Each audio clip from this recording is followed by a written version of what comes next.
I head up the tax team. I'm a tax director here. My team look after private client or personal tax for our clients, and that involves like preparing tax returns, calculating tax liabilities, helping clients be compliant, if you will. We also would help deal with any HMRC correspondence, so like inquiries, pay-as-you-earn, coding notices, all those things.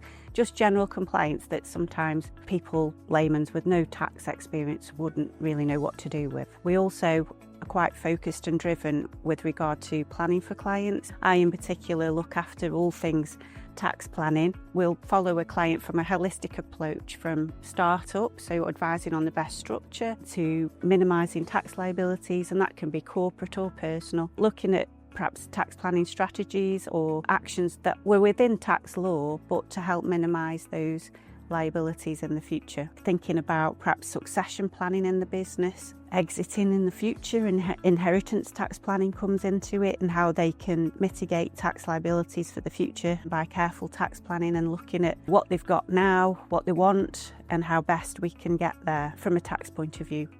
I think we're also really good at analysing perhaps tax legislation. It changes regularly. We all know it changes regularly, but changing the complexity into clarity for people. I pride myself on trying to keep clients up to date, but in a way that they can understand, not being overwhelmed by changes and what it means for them, just breaking it down. Some things don't apply to everybody, and sometimes they don't need to know. If you break it down, put it in a format that people can understand, then it helps people not be overwhelmed by tax change.